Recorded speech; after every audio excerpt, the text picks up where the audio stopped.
So welcome everybody to Black Soldiers World War II Experience. I'm Sheila Budoff. I'm with the Arlington County 55 Plus program, and I'm so glad you could be with us today.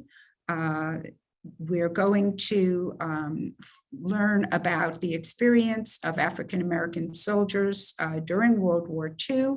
And the presentation is based on an exhibit at the National Museum of the U.S. Army. And the exhibit, as you can see on the screen, is called Making a Way Out of No Way, the African American Soldier Experience During World War II. And just to get an unabashed plug in here for 55 Plus Travel, it just so happens that we have a trip to the National Museum of the U.S. Army planned for Wednesday, August 24th. Mark your calendars, and you could see this in person. Please be sure to register. Registration starts tomorrow at 10 a.m. for Arlington residents, and Thursday at 10 a.m. for out-of-county residents. I'm going to ask if you could please hold your questions to the end. You're more than welcome to enter your questions in the chat as we go, but we will take them at the end. You're also most welcome to unmute yourselves at that point and just ask your question out loud. That's not a problem. So now I'm absolutely delighted to welcome Jennifer Dubina. Jen is an educational specialist with the National Museum of the U.S. Army, and she's been there for about 3 years. Before that, she worked for the Smithsonian as a supervisory visitor services specialist for about 8 years, and she also worked as a national park ranger and guide for almost 5 years. She holds a master's degree in American history from American University and a bachelor's degree in American history and American studies from Stonehill College. So I am delighted to introduce Jen Dubina. Thank you so much for that introduction. Thank you so much for having me today to talk to you all about World War II and specifically looking at African American soldiers during World War II. But before I get started, I was going to tell you a little bit about the museum, since you have the opportunity to come visit in August. But I work at the National Museum of the United States Army, and we are located in Fort Belvoir. The museum's mission is to tell the history and traditions of America's oldest military service, the U.S. Army. And we do that as much as possible by looking at the actual individual soldiers who served in the Army and looking at the objects that they owned and telling the stories about those soldiers to talk about the long history of the U.S. Army from the Revolutionary War to the present.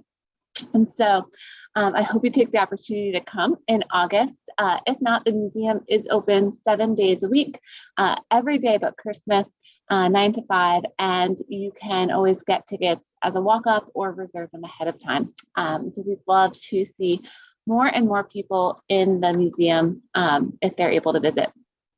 So that'll be my quick plug of the museum. And I am broadcasting today live from the museum. And today is a very busy day at the museum. And as those of you who live in the Washington, D.C. area in Arlington, you're probably familiar with all of the large tour bus groups that are always descending upon this area in the spring and summer. And so we've just had lots and lots of school buses just dropping off their kids. So it's a busy day here, which is good to see. And today we are going to be focusing on really looking at World War II and some of the artifacts that are in our museum's Global War Gallery. And so the video that should hopefully load and play on your screen gives you an idea about what some of the artifacts are in that gallery and what it looks like. We tell the full story of World War II, and we have artifacts on display like this Bofors gun, which is an anti-artillery piece that's on display, as well as a landing craft also known as an LCVP from D-Day. It's provenance to the beaches at Normandy. And those are just a few of the artifacts that we highlight within that gallery, and that you could see if you were actually here experiencing the talk today. But today, the focus is going to be on a different aspect of World War II. I usually ask groups, what are some of the first things that come to mind when someone says that you're going to be listening to a talk about World War II? And a lot of people will say things like Pearl Harbor, D-Day, the Battle of the Bulge. Some people might reference things like Rosie the Riveter or the Home Front to talk about also the civilian aspects of World War II. One thing that doesn't usually come to people right away is the civil rights movement. And today we are going to learn about how African-American soldiers' courageous service during World War II led to the integration of the military, which was really a first step in the modern civil rights movement. And I say a first step because many people, when they think about the modern civil rights movement taking place, they're usually really centering the civil rights movement in the 1960s and 50s. Groups will often say the March on Washington was one of those events of the civil rights movement in 1963, or perhaps the Brown versus Board of Education Supreme Court decision a few years earlier in 1954. But in reality, the civil rights movement in America is a long struggle that is taking place constantly in different moments in time. And so today we are going to be looking at, a moment in time for civil rights before when many people think about it, just following the end of World War II. And we're also going to be talking about this concept of how throughout history, or really throughout American history, African Americans have often had to make a way out of no way. And have any of you really heard this phrase before? Making a way out of no way. And if you have, what are some things that come to mind? Because it's not something that's used often, but it is a phrase that has been adopted by African Americans who face discrimination or were treated unfairly because of the color of their skin. In the South, following the Civil War, Black Americans were confronted with things like racism and discrimination at a time when there seemed to be lots of hope for equality. And things start to become more formalized in terms of segregation, not only in the South in an institutionalized way, but also in the North in informal ways. And so following Reconstruction, segregation impacted almost every aspect of American life in the South. Things like schools and businesses, entertainment venues, and churches were all segregated based on race. And so within the segregated facilities, there was often disparities or differences between the types of services that were offered to both Black and white citizens. And so Black Americans literally had to make their way out of the obstacles of racism and segregation that they faced. So when they were denied the rights to attend colleges and universities, they formed their own colleges and universities. When they were barred from shopping or eating in stores and businesses that catered to whites, they formed their own businesses, created their own really places like Black Wall Street, really making these ways and forging these paths where none seemed to exist. And so some of the images that are on your screen here kind of highlight those ideas. The one right in the center is an advertisement for Madam C.J. Walker, and it's highlighting her beauty industry that was huge, the Black beauty industry for products that she created. The image to the right of a bunch of students sitting on some steps is highlighting that idea of the creation of historically Black colleges and universities, places like Howard University and Spelman and Morgan State. All of these different institutions of higher learning that were created really to fulfill this need within Black communities where they weren't able to attend white universities. And then same thing with creating their own churches or own businesses, or what the other images on the screen are kind of getting at. But even though Black Americans lived under segregation, they continued to enlist in the Army. And so on your screen, I have a photograph of an artifact that's currently on display within the museum. And as you're looking at this artifact, I want you to start thinking about all of the things that may come to mind as you look at it closer. As you start looking at it, are you starting to get ideas about what this artifact might be? Start seeing different colors and textures, or maybe symbolism popping up in what looks like a very simple artifact. So this artifact is actually a shoulder sleeve insignia for the 92nd Infantry Division. So if you were looking at it and you thought that this kind of looked like a patch, maybe something a Boy Scout or a Girl Scout would have worn, you're close and on the right track. But this is insignia that soldiers would have worn on their uniforms to identify themselves as part of the unit that they served in. And so this would have been worn on the left sleeve of a soldier's uniform, and it would identify that soldier as a member of the 92nd Infantry. The other thing that probably stood out to you all as you're looking at this artifact is the buffalo that is right in the center. In this case, the buffalo indicated the 92nd Infantry's nickname, which was the Buffalo Soldiers.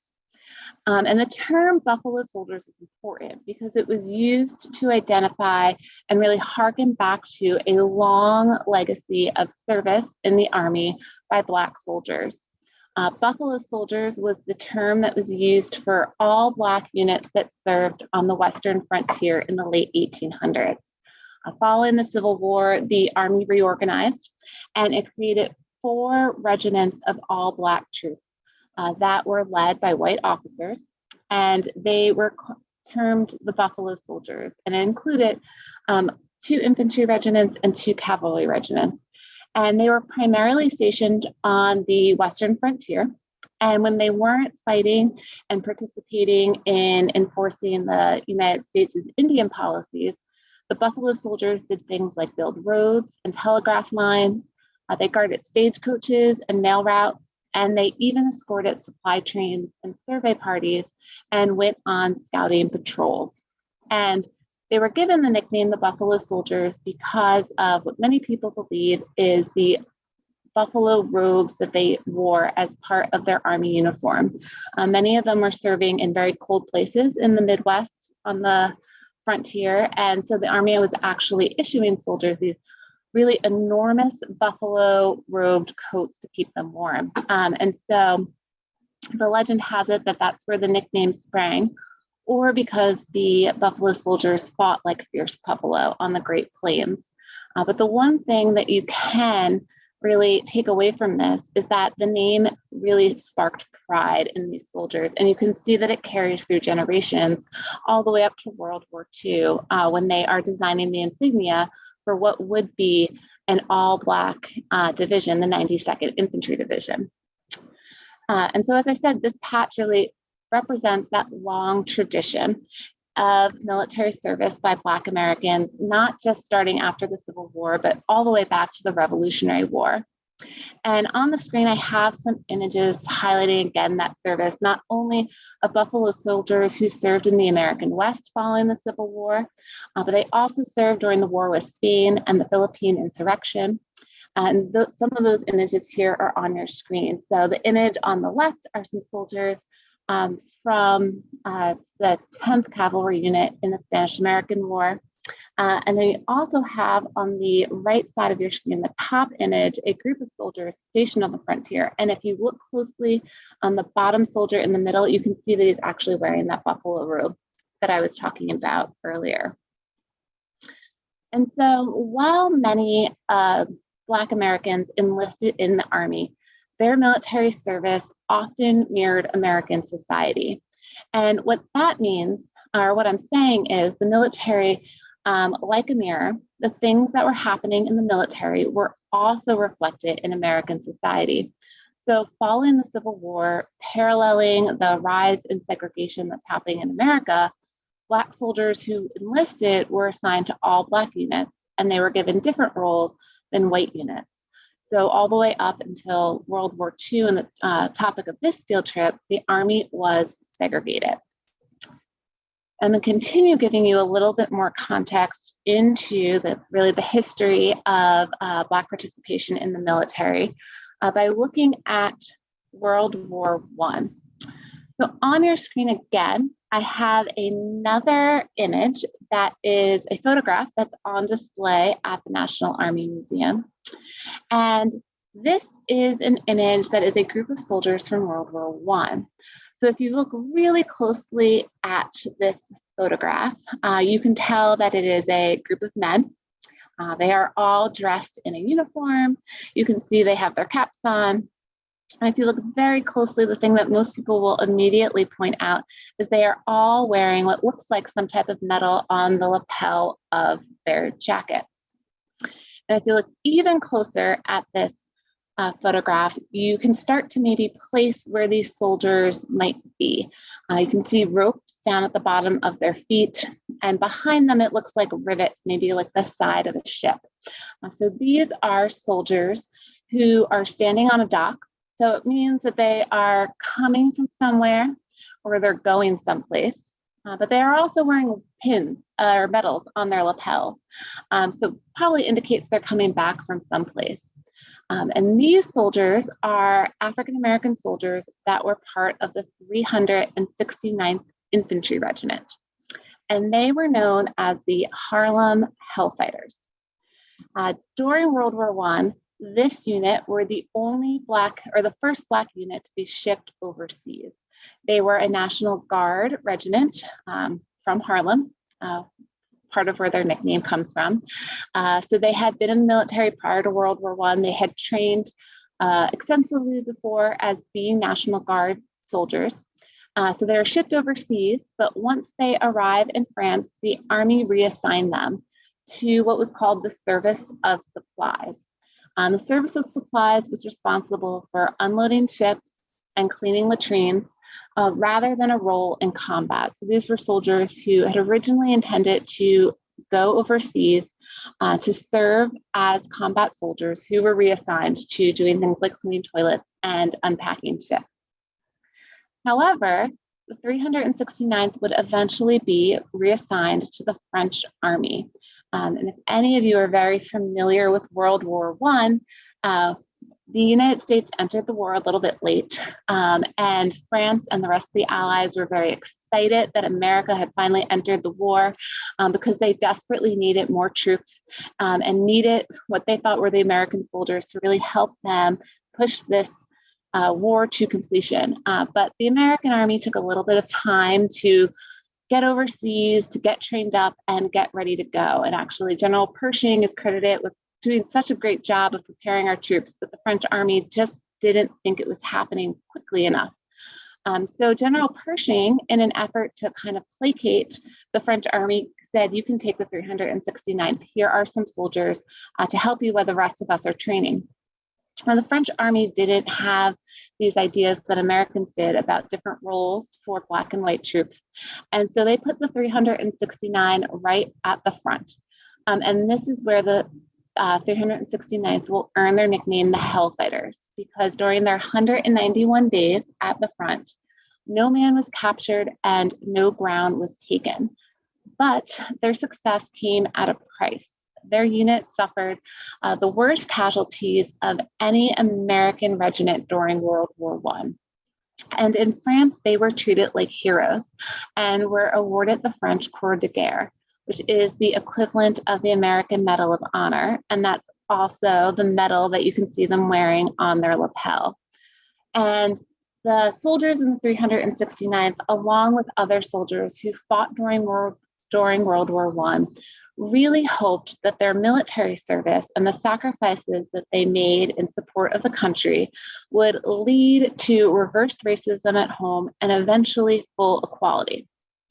However, despite their heroic efforts on the battlefield, they were not treated like heroes upon their return. Segregation remained leading up to World War II at home, throughout the South, and in the Army. Black Americans experienced segregation in almost all areas of life. And the images on your screen here offer just a glimpse into some of those areas. Taxis were segregated, waiting rooms, laundromats, really just all things that you can imagine. In fact, it wasn't just segregation that these soldiers came home to.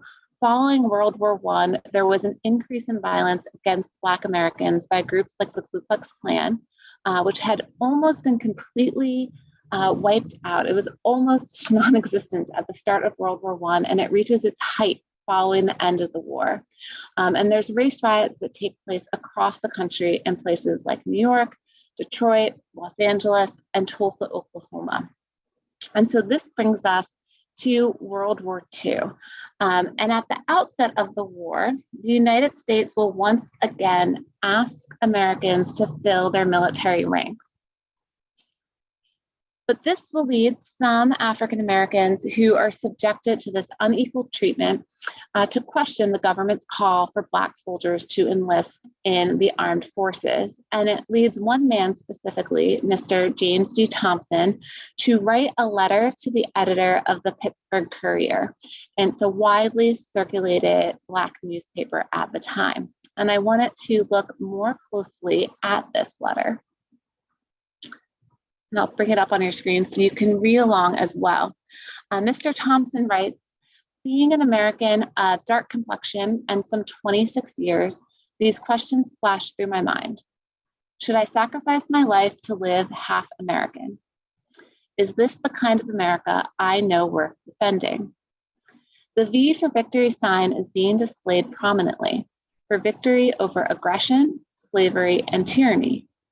Then we colored Americans should adopt the double VV for a double victory. The first for victory over our enemies from without, and the second for our victory over enemies from within. So thinking about Mr. Thompson's letter here, what do you think that he means by half American? What is he trying to communicate here?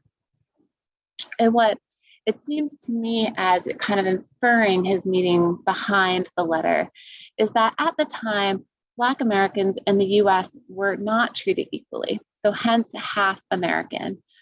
Prior to the war, nearly 80% of the Black population lived in the South under Jim Crow laws that institutionalized segregation. On the eve of World War II, Blacks carried an unemployment rate that was twice that of white Americans, and the median income that was the third of an average family. Additionally, between 1918 and 1941, the National Association for the Advancement of Colored People, the NAACP, reported that at least 544 lynchings of Blacks was committed. And although recent estimates deem that number is much higher than 544. And Mr. Thompson will continue to write, I love America, and I'm willing to die for the America I know will someday be a reality. And so he goes on to say that Americans should adopt this double V for a double victory. And that's this victory over the racism at home that they're experiencing, but also the victory from their enemies outside the American boundaries of the Axis powers of fascism and Nazism. And Mr. Thompson's letter sparks what's come to be known as this double V victory campaign. And the double V victory campaign was very popular. There were things that this really took off because it wasn't just a Pittsburgh newspaper. It was very widely circulated. And there were things like double V baseball games, double V gardens, and war bond drives and beauty pageants. There was even a double V hairstyle that was called the doubler, as well as clothing and accessories to really popularize this theme and to encourage people to enlist in the Army or the Navy or the Marines or just the military in general. So on your screen, I have some images that support the double V campaign. And the one on the left-hand side of your screen, the black and white, is an advertisement that would have been in magazines supporting the double V victory campaign. You can see it's very evident what that is. Democracy at home, but also abroad. The image on the left side or the right side of your screen, the red, white, and blue, it looks like an image, but it's actually a handkerchief. that was created to support the concept of double victory, and kind of showing that this imagery was really infiltrating American society, specifically Black America at the time. And if you're interested in some of the different things that were created, if you put it into Google and Google image search it, there's lots of things on eBay that are currently for sale for double V.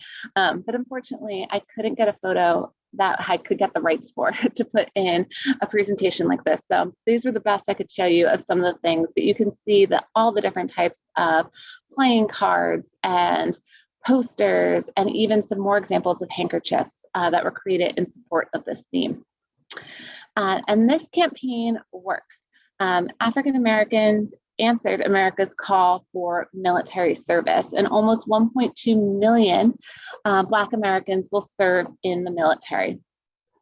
At the start of the war, however, African American soldiers were assigned to segregated units, like the soldiers in this image, and most were excluded from combat units. And this meant that Black soldiers filled roles in support and were kept from the front lines.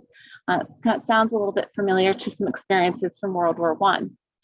The soldiers in this photograph were part of the 666 Quartermaster Truck Battalion, and this was a segregated all-Black unit.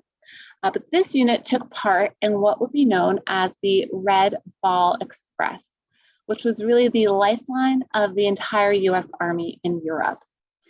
These soldiers were responsible for getting supplies to the front lines. And so starting in August of 1943, their trucks started rolling 7 days a week, 24 hours a day, and they traveled close to 800 miles round trip to deliver much needed food, ammunition, and other supplies to the soldiers who were advancing across Europe following the Normandy invasion. And if you take a look at the images on your screen, the map on the bottom demonstrates the route that the soldiers were taking in their trucks. They were starting in France, and they would make their way east through France and into Germany. While these soldiers weren't necessarily on the front lines, the work that they were performing in support of the Army was incredibly dangerous. They were oftentimes driving through enemy territory and were under the threat of enemy fire. They weren't technically allowed to go faster than 25 miles per hour, but I was listening to a few oral histories from soldiers who served on the Red Ball Express, and they said that in order to please General Patton, they would go 35 miles an hour just to make their supply runs just a little bit faster to please him and to help advance the Army. They drove in the dark with their headlights off to prevent detection from the enemy. So they had special covers that they put over the headlights to make sure that no light was emanating from them. Because if you think about it, this is an incredibly valuable target for the enemy to target, the supplies that are coming in a perfect line to these soldiers that are attacking you. And so they often had to drive with sandbags in their vehicles to weigh them down and to protect them against any types of mine blasts that they might go over. And they really were the lifeline of the Army. General Patton is the one to coin that term because the soldiers couldn't survive without the food, the clothing, and the equipment that they were carrying to keep fighting. And it wasn't only male soldiers who answered the country's call for service. Women also participated in the Army as part of the Army, Women's Army Corps, better known as the WWII. The WWIIs were also segregated based on race. The soldier on your screen is a soldier from the 6888 Central Postal Battalion.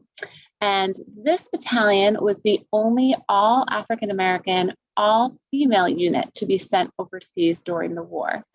And they were tasked with keeping mail flowing to nearly 7 million soldiers who were stationed in the European theater of operations. And so if you look at the chalkboard that she's in front of, you can tell it looks complicated. There's lots of things that she's writing down and checking because She is responsible for making sure that 7 million people get their mail. And while that sounds maybe easy on the surface, when they arrived in England in 1945, the 6888 encountered the monumental task of delivering a backlog of millions of packages and letters, as well as incoming mail. Letters and packages were stacked high to the ceiling of an airplane hangar. And you can get a glimpse of or understanding of what they were encountering by looking at the image on your screen on the left-hand side. They were greeted to just bags of duffel bags upon duffel bag upon duffel bag of letters and packages that hadn't been delivered.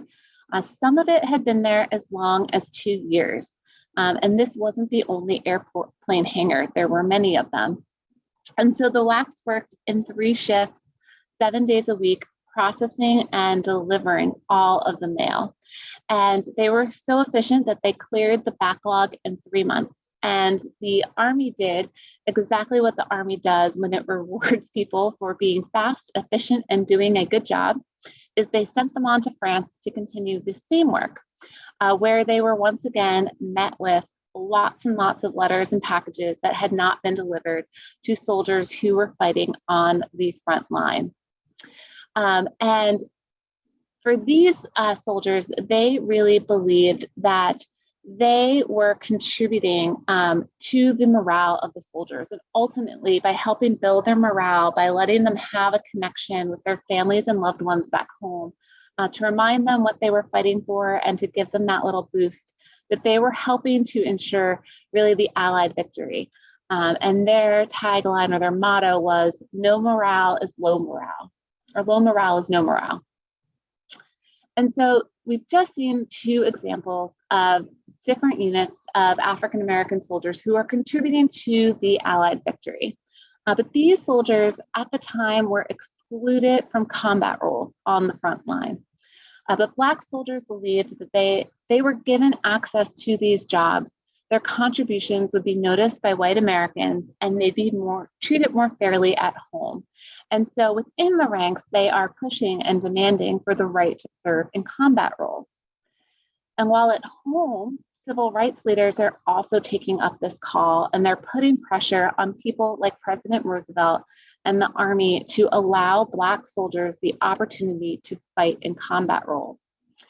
Civil rights leaders, people like A. Philip Randolph, who you may know, be familiar with him from the March on Washington in 1963, threatened a large march on Washington to protest and spotlight the discrimination faced by Black soldiers who are fighting overseas to contribute to this victory over fascism and Nazism. And this pressure that they are very publicly threatening and putting on the president really makes people start to think in the government that the negative publicity that would be associated with this type of march while the country was fighting a war against Nazism and fascism led Army leaders to acquiesce, and they eventually began to open combat roles for African-American soldiers starting in late 1943 and 44. And so African-American soldiers eagerly filled these combat roles to further advance that double victory. Like these soldiers who are on your screen who fought in the European theater in France. And they are members of the 761st Tank Battalion, whose nickname was the Black Panthers. And this unit's motto was come out fighting, and they did. They spent 183 days, or nearly half of a year, on the front lines. And they're credited with liberating 30 towns in France, Belgium, and Germany. The 761st is actually part of the first American or Allied troops to meet the Soviet troops in Germany to really close those lines.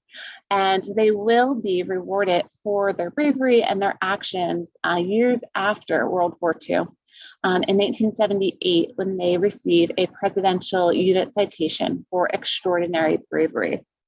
And so this unit is one of the many that are taking up really this call to combat roles and who are doing great work to show and help prove and fight for these rights to have these types of roles, and then also in society.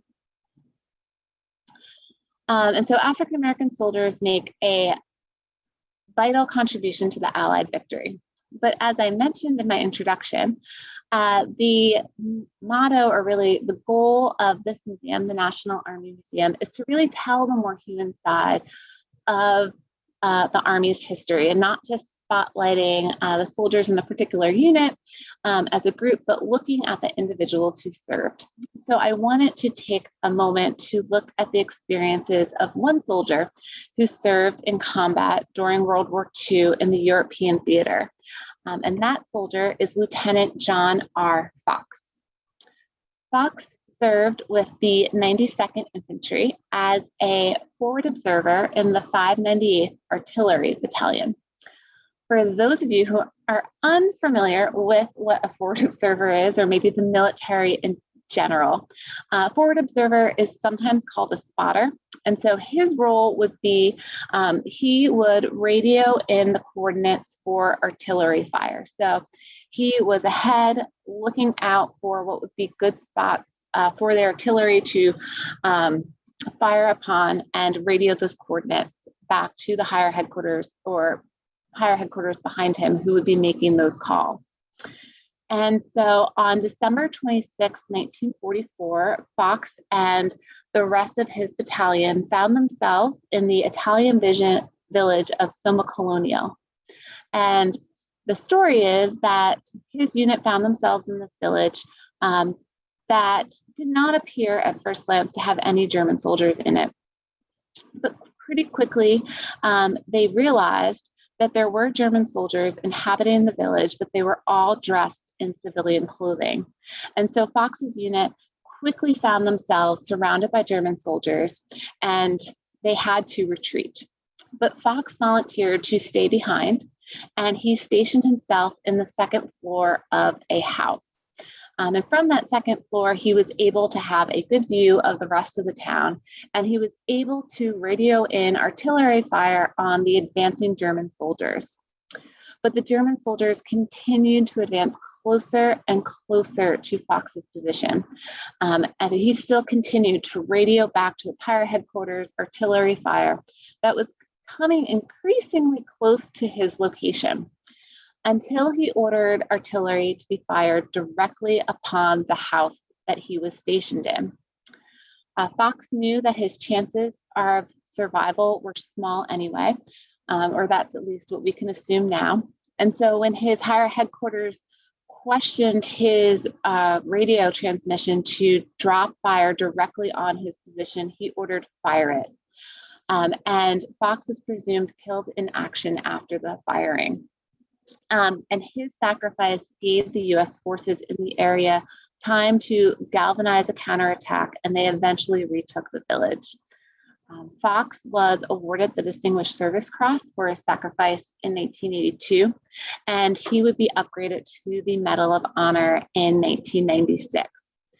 And so it's the direct result of heroic actions of Black soldiers like Lieutenant Fox, but so many others during World War II that impacted civil rights at home. And influenced by the bravery of Black soldiers, President Harry Truman said, "We've got to do something." What does he mean by this?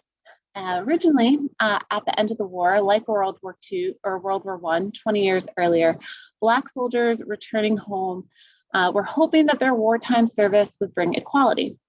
However, initially, soldiers were greeted again by racial discrimination and violence. But President Truman took notice of what was happening, and he said, "Whatever my inclinations as a native of Missouri might have been, I shall fight to end evils like this." Inspired by the service of these soldiers during World War II, President Truman wanted to make sure that change happened, and it happened quickly. Fearing that congressional action would take too long, and looking ahead to his upcoming re-election campaign, which is with a group of people who live in the Washington, D.C. area, you know how that is.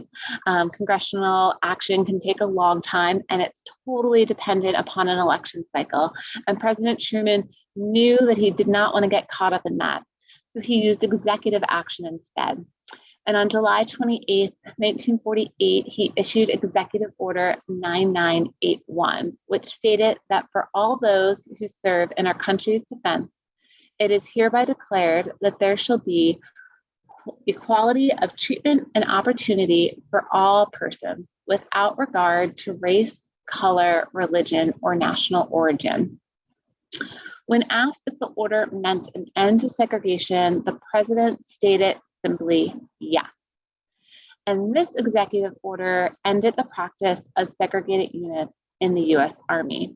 It doesn't happen overnight. Like many executive orders, it takes a while for things to be implemented. But this executive order is implemented into every branch of the armed forces. And in the Army, by 1951, all units will be fully integrated. And the president's executive order was the first step in really ending segregation throughout the country. Really in the federal government. And it occurred years before the Supreme Court ruling, Brown versus the Board of Education, which really impacted civilian services. And so how did the soldiers' actions impact civil rights and can be felt today? As a result of the executive order and of the brave actions of African American soldiers, the armed forces, including the Army, was desegregated. And this desegregation opened the ranks to all soldiers, including African Americans. And on your screen, I have just a listing of a few African American soldiers who were able to advance as a direct result of this executive order. And I was going to highlight one in particular who's on the screen, which is General Colin Powell, who was the first Black chairman of the Joint Chiefs of Staff. Powell was born in Harlem in 1937, so he's not going to serve in World War II, but his career in the military benefits from Executive Order 9981 because of the integration of the Army. He attended the City College of New York to fulfill his parents' expectations to go to school, but he wasn't really interested in really going to school or really having an idea of what his career path might be until he joined the ROTC in college. And then he said that that is really where he found himself and he found what he wanted to do with the rest of his life. So he'll graduate college and ROTC and be commissioned as a second lieutenant. And then from there, we'll continue to complete basic officer training school at Fort Benning, where he graduates at the top 5% of his class. He'll be selected for both airborne school and ranger school and will complete both before deploying as an Army airborne ranger in Germany, and he will serve in West Germany. He will do 2 tours in Vietnam. He will also be appointed to a number of other roles and commissions. He earned a Soldier's Medal, the Bronze Star, the Purple Heart, the Congressional Gold Medal, and 2 Presidential Medals of Freedom.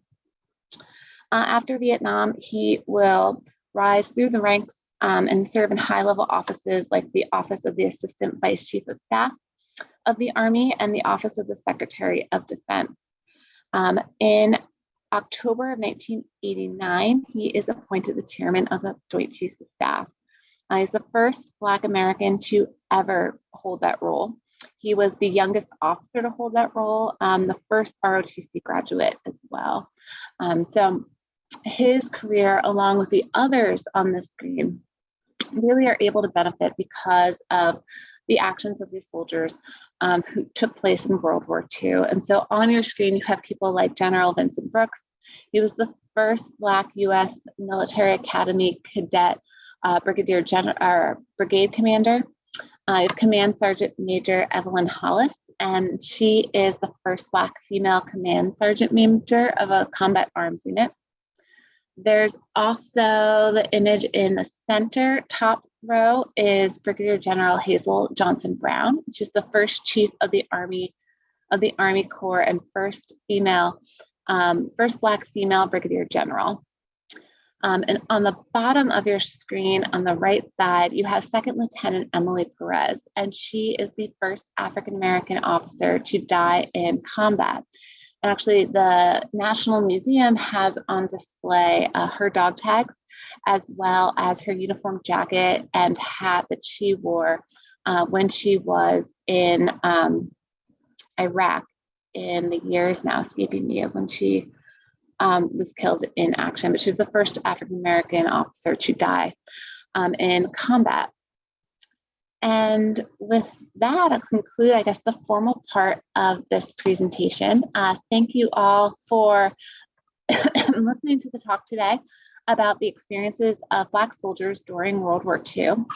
I hope that you were able to recognize some of the challenges that were faced by soldiers during this time, but also understand how their service was vital in the issuing of Executive Order 9981. I also encourage you to visit the museum sometime in the future, if you haven't already, to learn more about this story and to see some of the artifacts that are on display that can help fill in the gaps and tell more of the story as well. Thank you so much, Jen. That was fascinating. We really appreciate it. It's so informative and interesting, my goodness. And thank you for talking about the desegregation executive order and also General Colin Powell. Let's see if we have some questions, either in the chat or if you'd like to unmute yourselves and just ask your question out loud, that would be great. Okay, maybe I'll break the ice, be the brave one. When you have the student groups come to the museum, Jen, what is their reaction? What do you think they're thinking when they see this exhibit? I will say so many of the students are just totally unaware of the fact that the segregation applied to the Army.